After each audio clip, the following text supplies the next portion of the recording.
show starts in 3, 2, 1, go.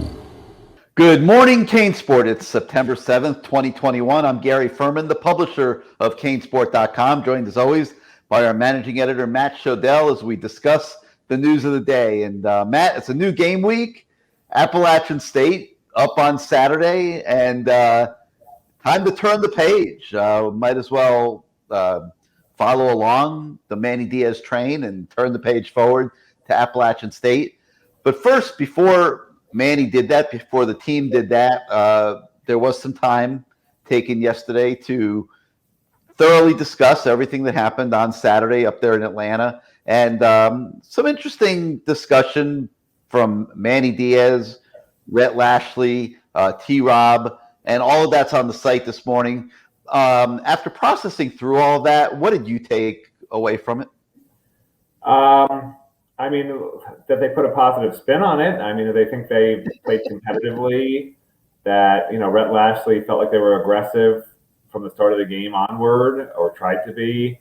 You know, that other than some missed tackles and some third down conversions that were unlikely, you know, 3rd and 5 type and more, that Manny Diaz thinks this game would have been very close. So who are we to argue with the coaches? Well, you know, they got 11 games ahead of them. They need a football team with a positive mindset. And there's really not a lot of point on dwelling on what happened against Alabama. Canes were clearly outclassed. Nobody's going to dispute that. But they got to build these kids' confidence back up, and it starts inside the building this week, and getting them focused on Appalachian State, and then going out on Saturday and putting a quality effort together. So not surprised at the approach that they took. Also, we spent some time yesterday with Mike Harley. The Mike Harley Weekly blog is on the website this morning. And, you know, I thought Mike had a really good attitude, and everybody can judge for themselves as they, you know, take a look at that this morning. But thought his attitude was great. He was in great spirits. It looks like he's going to be healthy. He, as you know, he took a pretty big hit in the third quarter, had to come out of the game. The way he described it was he wanted to go back in, but the doctors decided to play it safe and leave him out. He did take a pretty good hit there. Xavier Restrepo went in the game and took care of business like he'd been out there since play one. Really did a nice job. So there wasn't any urgency or anything to throw Mike Harley back out there. But I thought Mike's blog today is very entertaining and also very insightful. I think everybody would get a lot out of taking a look at that. All right, a couple other things on the website this morning, Matt. Ja'Cory Brown, I guess, you know, what's turning into a weekly update on him, doing a pretty darn good job playing high school football this year in his final year of high school ball. Another good game this week. Your thoughts on the progress that Ja'Cory Brown is showing at the prep level?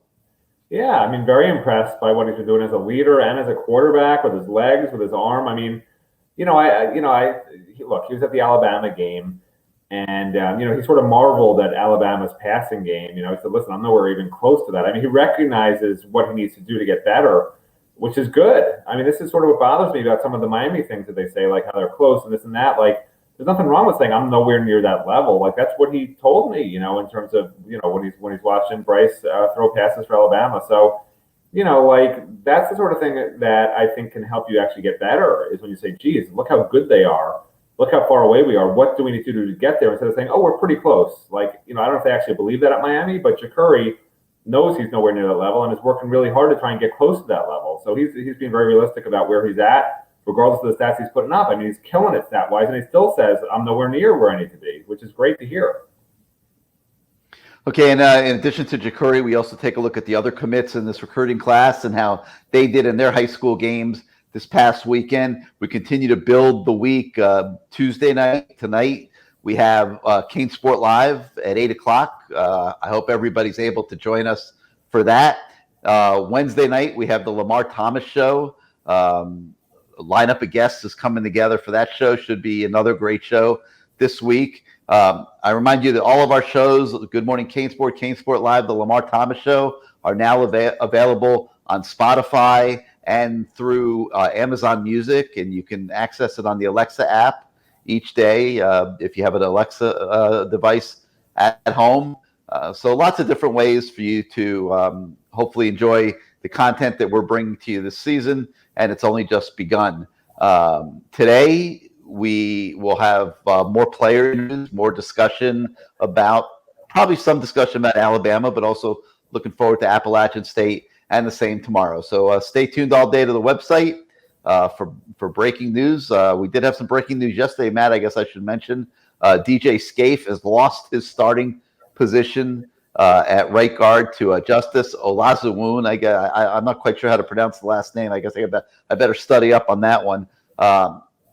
I was kind of surprised by the whole thing. I mean, bad matchup for Scaife against Alabama. He did not handle it well. He was benched.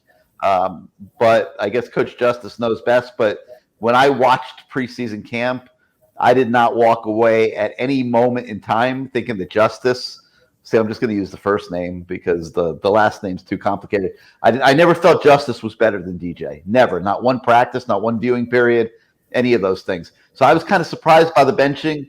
Maybe it'll stick. Maybe it won't stick. We'll see. But, that was some breaking news yesterday that we brought you on the website. So I guess that's going to do it for today. Hope everybody has a great day. Stay tuned on the website for those interviews later on about midday. And we'll be back at you tomorrow morning with another Good Morning CaneSport. So until then, say have a great day and goodbye, everybody.